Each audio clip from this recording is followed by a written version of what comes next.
Alors, mes amis, maintenant on va passer à la haute Noun. C'est quoi Noun?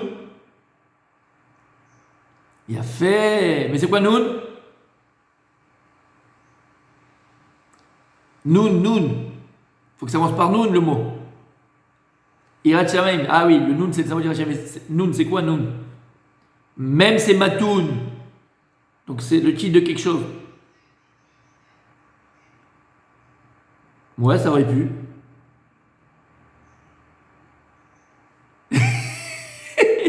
Non, c'est bien. Il est Hanin, il est Hanin. Hanin, Hanin. Mais c'est le Noun à la fin. Là, non, là on est au Noun au début. Pas mal, tu vois, pas mal. Non. Neeman, Neeman. C'est la. Café Neeman, c'est le. Fidélité. Fidèle, tzaddik. C'est peut-être la mida que je chéris le plus. La Neemanout. La fidélité, monsieur. Neeman, la fidélité. C'est quelque chose qui se perd, malheureusement. Ouais, quelque chose qui se perd. Aïe, aïe, aïe, aïe, aïe, aïe, aïe, aïe, aïe. La fidélité.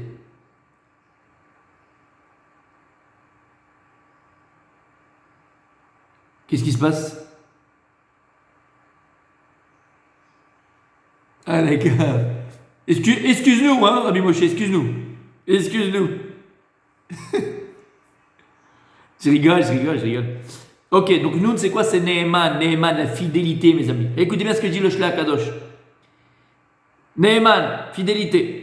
Ima ala gdola vechaviva le Akadosh Baruch.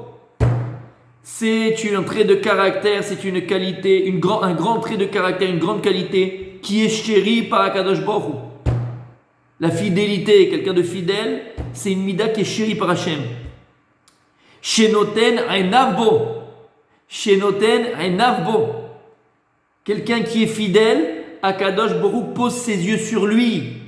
Tu comprends, Rabbi Moshe, ce que ça veut dire? Voilà pourquoi tu as une ashgacha pratique spéciale. Écoute, voilà pourquoi tu as une ashgacha pratique spéciale. Voilà pourquoi tu as une providence divine qui est très spéciale. Parce que tu es fidèle.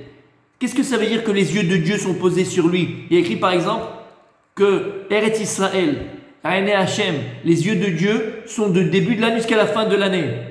Exactement. Ça veut dire quoi? Ça veut dire simplement sur quoi les yeux de Dieu sont sur la terre d'Israël du début de l'année à la fin de l'année. C'est-à-dire que Dieu il est partout. Alors quoi? Dieu il n'est pas partout, chas v'shalom. Dieu il est limité, chas v'shalom. Elama, ça veut dire quoi? C'est-à-dire que quelqu'un qui est en France, je répète, celui qui est en haut là, celui qui est à l'étage. Par exemple, quelqu'un qui est en France, ok, eh ben, il ressent beaucoup moins la Hashgacha pratit, beaucoup moins la présence d'Hachem. Pour lui, il a le choix et le libre arbitre. Pour lui, il travaille, il vient le soir, il mange, il prépare ses vacances du décembre, vacances de février, vacances d'été, il met de côté pour sa retraite. Ok, je travaille, j'ai mon argent, je travaille, j'ai un parnassa. Oui, mon tzaddik, qu'est-ce que tu veux dire?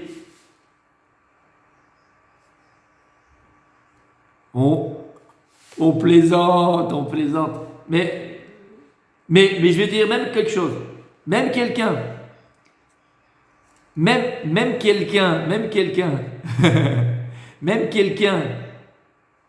Bevadaï.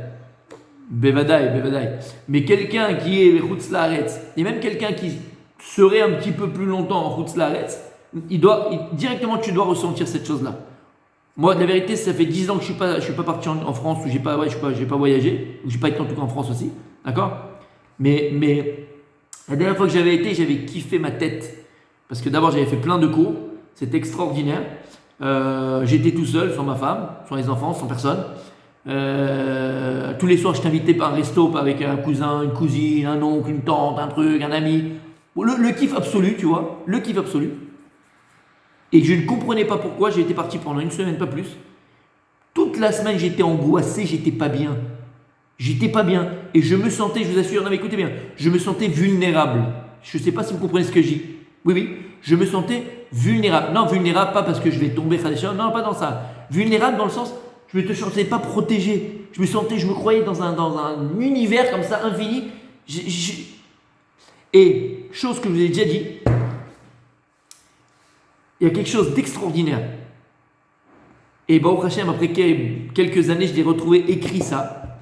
C'est que regardez le ciel en France et le ciel en Israël. C'est pas le même. Le ciel en France et le ciel en Israël, c'est pas le même. En France, tu vois le ciel, tu as l'impression d'être dehors, tu as l'impression qu'il est infini. Ben, je vous assure que c'est vrai. Ben, moi, depuis que je suis petit, depuis que je suis jeune, quand je viens en Israël, quand je sors dans la rue, je vous assure, j'ai toujours l'impression d'avoir un tikra. J'ai toujours l'impression d'avoir un plafond au-dessus de moi. J'ai pas l'impression d'être dehors. J'ai toujours l'impression d'être couvert. Je vous assure. Elle est pas mal, c'est le chapeau qui fait ça. D'accord?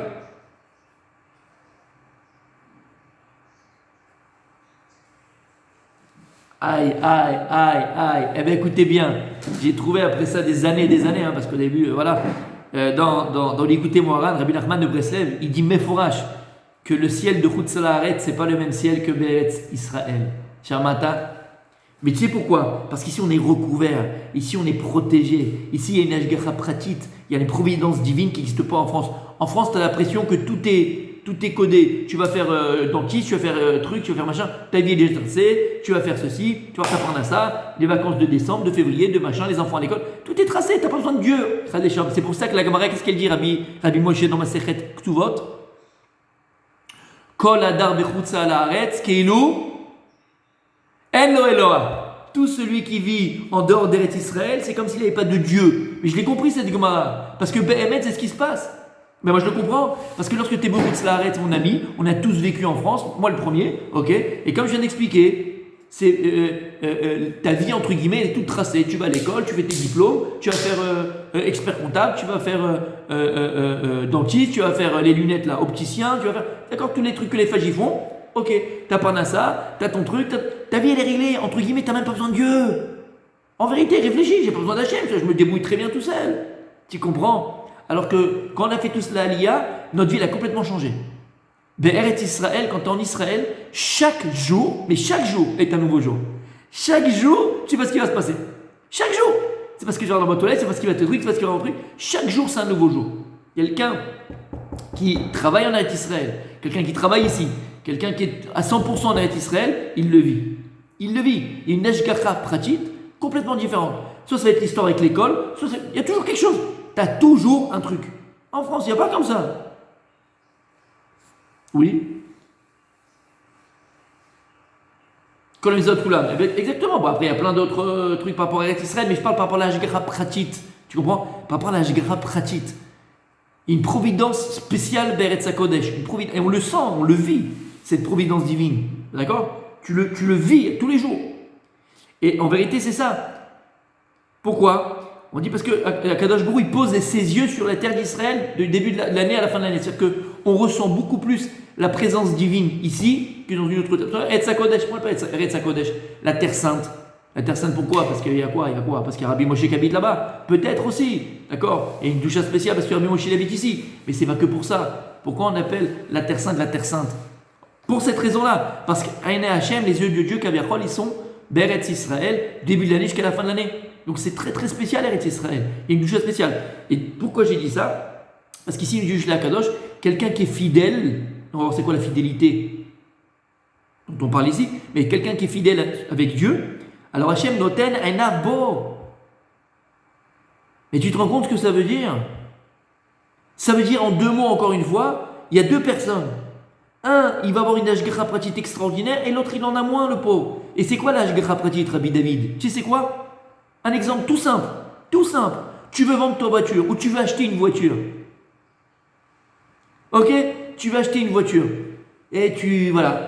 Deux personnes, deux ils veulent acheter la voiture, le même kilométrage, tout. Un il va galérer, il met la pub sur le Bon Coin, il met la pub sur Yad Shtaim, Yad Shalosh, Regel Revi'i, Rosh Hanikra, il met tous les trucs. Ça fait 1 an, il a la voiture dans les mains. Toi, tu as été à la poste pour une histoire, d'accord? Tu as fait la queue, un type il t'a dit comment elle marche la machine, tu as dit voilà tiens le ticket.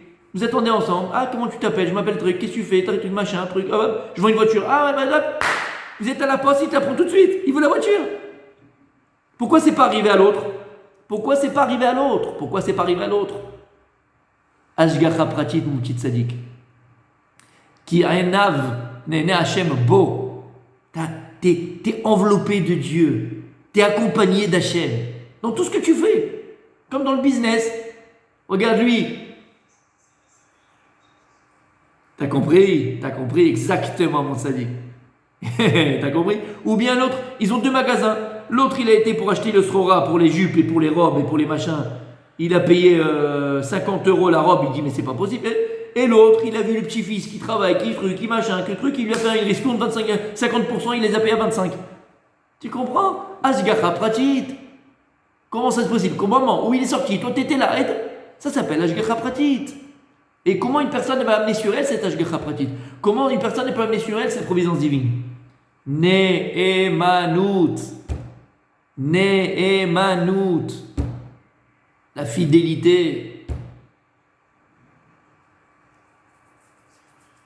En tout, et c'est pour ça que maintenant que je donne l'exemple, d'accord? Même humain, quelqu'un qui t'est fidèle, Rabbi David, en général, quelqu'un qui t'est fidèle, tu as plus tendance à faire attention à lui. C'est logique. D'accord? Mais Rila, je vais donner un exemple qui est un peu cru, mais qui est très vrai. Ok? Mais Rila, hein, mais c'est un exemple qui est vrai, même dans cette relation. D'accord? Tu as un rab de Kehila, et tu as des gens qui sont fidèles à la Kehila. Forcément, le rab, il va être. Et c'est normal. Il va beaucoup plus faire attention à eux. Il va beaucoup plus les appeler. Il y a quelqu'un qui m'a, entre guillemets, pas reproché, mais il m'a dit tu devrais appeler plus. J'ai dit, mais attends, qui? C'est des gens que je vois jamais. Des gens qui sont jamais là. Des gens qui. Alors tu envoies des fois un SMS pour regarder le truc. Mais c'est pas pareil que les gens qui viennent tous les matins. Ou c'est pas pareil les gens qui t'appellent des fois ou qui t'envoient eux-mêmes un message alors que t'as pas envoyé un message. C'est pas pareil. Tu peux avoir la même tu peux avoir la même, entre guillemets, la même. Je ne vais même pas parler de relation, parce que là, je ne veux pas entrer de relation. Mais Ashgacha, tu vois, faire proximité, voilà, proximité, exactement. Ou faire autant attention à eux. Mais c'est une logique humaine, tu comprends, c'est humain. Alors, tu t'imagines, cette logique humaine, elle existe bien sûr même au niveau d'Akadosh Baruch Hu. Tu comprends ce que je veux te dire? Quelqu'un qui t'est fidèle, pour lui, tu feras n'importe quoi pour lui. Tu feras n'importe quoi pour lui. Quelqu'un qui t'est fidèle, tu feras n'importe quoi pour lui. Kaviachol, Akadosh Baruch Hu, c'est pareil. Quelqu'un qui lui est fidèle, il fera n'importe quoi pour toi. Il fera n'importe quoi. Non mais Hachem, c'est impossible. J'ai reçu la truc, il faut que je paye ça, il faut ceci. Comment tu vas m'en sortir? Il va t'en sortir ton histoire, ne t'inquiète pas. Si tu es fidèle, Hachem, il ne te lâchera pas. Il ne te lâchera pas. Même si tu vas être dans la truc, ça va pas se venir, mais il ne te lâchera pas, il sera avec toi. Yosef Hatzadik, il a une Ashgacha pratit unique. Il a été vendu, il a été truqué, il fallait qu'il passe par là. Mais on va l'amener, exactement. On va voir c'est qui cette Ne'emanut, est-ce que c'est le même. Mais en tout cas, tu comprends, Rabbi David, l'importance de la Ne'emanut, de la fidélité envers Hachem, c'est que, en contrepartie, je suis un garçon, non, c'était bien informeur. Bref, en contrepartie, Akadosh Baruch Hu, alors il est, comme il a dit Rabbi Moshe, il y a une proximité spéciale et il est tout le temps avec toi. Tout le temps avec toi, dans tout ce que tu entreprends. Et il dit comme ça, Kumo Sheneema, Arenai benemne Eretz. C'est écrit dans les Teilim, il dit David Amelech, Arenai, mes yeux, il dit Akadosh Baruch Hu, benemne Eretz, dans les fidèles qui sont sur terre, dans ceux qui sont fidèles sur terre, Uktiv, Hashem, Ainecha, Halo Lehemuna, dans Irmia. Dieu, tes yeux, ils sont sur ceux qui ont la Emouna, ceux qui sont Neeman. Neeman, c'est aussi Emouna. Neeman, Emouna, ça va ensemble. Ou Bemala Tamida Azot, Niteches Akadosh Baruch Hu. Et dit, on voit que Dieu, plusieurs fois, comme il a ramené Rabbi Daniel de manière très juste, qu'Akadosh Baruch Hu, plusieurs fois, il parle de cette mida lui-même. Dieu, il s'exprime de cette mida, de cette trait de qualité, de fidélité. Kinyan Sheneema, qu'est-ce qu'il y a écrit dans Sefer Dvarim? El Emouna ve'en Avel. El Emouna. Ou Mifrar Yetzurim Moshe Rabbeinu, Alav Shalom. Il dit la création de Dieu, la plus belle création de Dieu, entre guillemets, Moshe Rabbeinu, qui a été l'homme qui a été le plus proche d'Akadosh Baruch Hu. Nidbak Beminazo. Qu'est-ce qui a permis à Moshe Rabbeinu d'être aussi proche de Dieu, comme il a dit Rabbi Moshe, aussi cette proximité, une telle proximité avec Akadosh Baruch Hu. Moshe Harid Alav Hashem Itbarach. Qu'est-ce qu'il a dit à Kadosh Baruch Hu au sujet de Moshe, Rabbi Daniel, le chef Google les psukim? Ah, presque. Bechol Beti Nehemanu. De toute ma maison, Nehemanu, c'est le mot plus fidèle. Shamata. Dieu, lorsqu'il parle de Moshe, il dit voilà, de toute ma maison, celui que j'ai trouvé le plus fidèle de toute la maison d'Israël, en vérité, c'est qui? C'est Moshe Rabbeinu. Nehemanu. Ou Mahi Haimuna. Alors de quelle fidélité on parle, il dit le Shla Kadosh? C'est quoi pour vous être Neheman Bachem? C'est quoi la fidélité qu'on a? Être confiant en Dieu, avoir cette fidélité en Dieu, c'est quoi? T'as tout dit, Rabbi Moshe, en un mot. J'ai même plus, je ferme le livre et je m'en vais. Qu'est-ce que je peux faire maintenant? Qu'est-ce que je peux faire avec des gens comme ça, Blainara? Qu'est-ce que je peux faire avec des tzadikim comme ça? Qu'est-ce que je veux que je sais pas à quoi je sers. Je sais pas à quoi je sers, moi. Je sais pas à quoi je sers avec des gens comme ça. Je sais pas à quoi je sers. Aïe. Regarde ce que t'as dit. Umaï Emouna, c'est quoi la Nehemanut? Trilata, il dit le début de tout. Sheiftar Adam Belokim Belo Yare Bishum Daba. Enon Milvado. C'est que l'homme, il doit avoir confiance en Dieu et ne d'avoir peur en aucune autre chose que Dieu. J'ai peur de rien. Pourquoi j'ai peur de rien? Pas parce que je suis plus fort, pas parce que je suis plus intelligent, pas parce que je suis plus riche, pas parce que je suis plus beau. Non. J'ai peur de rien parce que j'ai confiance en lui, j'ai confiance en mon Dieu, j'ai confiance en mon Père, j'ai confiance en mon roi. En od milvado, c'est l'histoire qu'on a racontée avec Rabbi Chaina ben Dossa. Rabbi Chaina ben Dossa, dans sa ville, il y avait une sorcière qui jetait des sorts à tout le monde. Et lui, il l'a piqué, il l'embêtait, il était contre elle. Alors les gens, ils ont dit, Rabbi, t'as pas peur qu'elle te jette un sort comme elle fait à tout le monde? T'étouffe, calme-toi, c'est dangereux. Et là, il répond, c'est dans Sanhedrin, tu vas leur arriver dedans, Rabbi Moshe. Et il leur répond une phrase magique, une phrase extraordinaire. Qu'est-ce qu'il leur a répondu? De quoi vous voulez que j'ai peur? En od milvado. J'ai peur d'un être de chair et de sang, mais qui c'est qu'au-dessus d'elle? C'est Dieu. Donc c'est qui celle-là? C'est une fourmi. C'est personne. Il n'y a que lui qui décide. En od milvado. T'as compris, Rabbi David? La première chose, c'est quoi? La première chose, être Neheman, fidèle à Dieu, c'est être fidèle dans sa émouna, être fidèle dans sa foi, ne pas avoir de doute. Ça, c'est la fidélité. Ça, c'est le début de la véritable fidélité. J'ai pas un seul doute sur Dieu. De quel doute tu as? À partir du moment où tu commences à avoir des doutes sur Dieu, tu n'es plus fidèle. Quelqu'un qui est fidèle, c'est qu'il a 100% avec lui. C'est ça la fidélité. Et il continue. Veirtse bexerat tabore. Et aussi, que tu acceptes ce que Dieu a décrété. Il faut que tu acceptes. Ce que je vis, je l'accepte. C'est de la Nehemanut. Ah, pourquoi? Je comprends pas. Qu'est-ce qui se passe? Ce que Dieu a décrété, je l'accepte. Vimsor atzmo ou mamono venafsho elav. Et qu'une personne est prête à donner sa personne, son argent et son être à Kadosh Baruch Hu. Mais si out nefesh, une personne, elle est capable de se sacrifier elle-même ou son argent, il dit, pour Akadosh Baruch Hu. Les Abdil, c'est comme un peu les chevaliers. La loyauté d'un chevalier. Un chevalier, il est prêt à mourir pour son roi. Eh bien, c'est pareil. On doit être tous des chevaliers de la table carrée. Table carrée, il ne faut pas avoir une table ronde. Table carrée chez nous. Attention, table carrée, mes amis. Table carrée. Avec 4 pieds, comme dans le Beth Amikdash. Pas une table ronde. Table carrée, mes amis. Elle n'était pas ronde dans le Beth Amikdash. Table carrée, mes amis. Les pieds, c'est important aussi. Mais c'est pas grave. On avait parlé déjà. Pas grave. Mais d'accord, on est les chevaliers à table carrée, nous. Donc c'est quoi? C'est la fidélité. Il faut être fidèle et loyal à Akadosh Baruch Hu. Et c'est quoi être loyal envers son roi? Être prêt à donner sa vie pour lui. Être prêt à donner sa vie pour lui.